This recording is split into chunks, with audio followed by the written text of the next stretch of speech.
সালামু আলাইকুম। তবে খবরটা শুনে আমার একটু মন খারাপ হয়েছে। আমার কাছে ভাল লাগছিল গতকালকে যখন আমি নিউজটা করছি, তখন আমি যখন শুনলাম যে আপনার মানে ইরান এই ঘটনা ঘটেছে, দেন আমার মধ্যে একটা ভাইব আসছিল। কিন্তু পরবর্তী সময় একটু মনটা খারাপ হলো যে এই ঘটনা নাকি ইরান না, ঘটাইছে কি ইসরায়েল। তো তারপরে এখান থেকে একটা শিক্ষণীয় জিনিস কোনটা? শিক্ষণীয় জিনিস হচ্ছে ওইটা আপনি চোখে যা দেখলেন আর বাস্তবতার মধ্যে ফারাক থাকতে পারে। আমরা সবাই কেউ কেউ ইরানকে ক্রেডিট দিতে শুরু করলাম, কেউ ইরানকে গালাগালি শুরু করলাম, কিন্তু দিন শেষে আসল ঘটনা কি বের হলো যে সিস্টেমেটিকলি এই অভিযান চালাই বসছে ইসরায়েল। সৌদির এখান থেকে শিক্ষণীয় যে যেই ইসরায়েলের সাথে গোপনে সম্পর্ক রাখার জন্য পুরো আরব বিশ্বের সাথে সৌদি বিশ্বাসঘাতকতা করেছে, সেই ইসরায়েলই সুযোগ বুঝা এদেরকে যে কি করবে। কারণ ইসরায়েল গেল বছর একটা মানচিত্র প্রকাশ করেছিল যে গ্রেটার ইসরায়েল।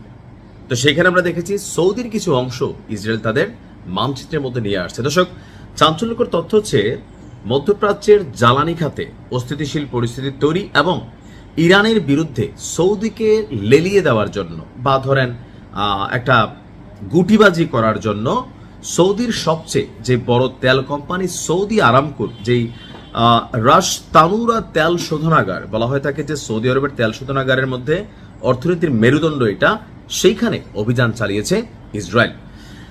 এখন প্রাথমিকভাবে আমরা এখানে ইরানের ড্রোনের হামলার খবর শুনলেও ইরানের একটি সামরিক শীর্ষ কর্মকর্তার বরাত দিয়ে এবং কি বেশ কিছু গোয়েন্দা সংস্থার তথ্য বলছে যে আপনার এই ঘটনা আসলে ঘটেছে ইসরায়েল।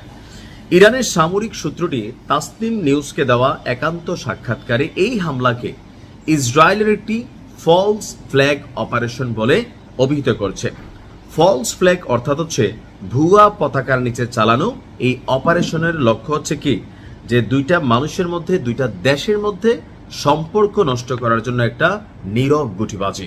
প্রকৃত হামলাকারীরা হচ্ছে ইসরায়েল নিজেদের পরিচয় গোপন রেখে আপনার এমন একটি ঘটনা ঘটিয়েছে যা দেখে মনে হয়েছে যে এটি ইরান চালিয়েছে।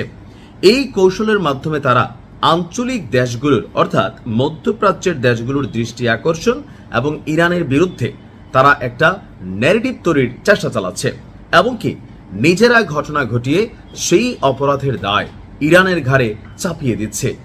তো সূত্রটি আরো স্পষ্টভাবে বলছে যে ইরান এর আগেও একাধিকবার ঘোষণা দিয়েছে যে তারা এই অঞ্চলে অবস্থিত মার্কিন এবং ইসরায়েলি সম্পদ এবং স্থাপনাগুলোকে লক্ষ্যবস্তু করবে এবং এখন পর্যন্ত মধ্যপ্রাচ্যের অনেকগুলো দেশে তারা এই লক্ষ্য স্থাপনা হামলা তারা চালাই গেছে। এই বক্তব্যের মাধ্যমে ইরান তাদের পরোক্ষভাবে নিজেদের অবস্থান তারা তুলে ধরেছে। ঘটনার বিবরণে জানানো হয়েছে যে সৌদিও এই বিষয়ে আসলে এখন পর্যন্ত কোনো আনুষ্ঠানিক প্রতিক্রিয়া জানায় নাই। তবে আমরা যেহেতু ভাবছি প্রথমে ইরান ঘটাইছে, সবাই নিশ্চয়ই এরকমই ভাবছে যে ইরানই ঘটাইছে। এখন সৌদির ব্যাপারে কেন ইরানের একটু নমনীয় ভূমিকা, কারণ মধ্যপ্রাচ্যে ইরানের পরে যদি কোনো একটা বাঘ থাকে, মানে লেস্টেজ নাই, দাঁত নাই, এমনি থাকে না, ওই চিড়িয়াখানার মধ্যে কিছু রাখে না, ধরেন বাচ্চাদের বিনোদনের জন্য হালুম করে ওঠে, কিন্তু ভিতরে দেয়া যায় যে একটা আলাদা মানুষ।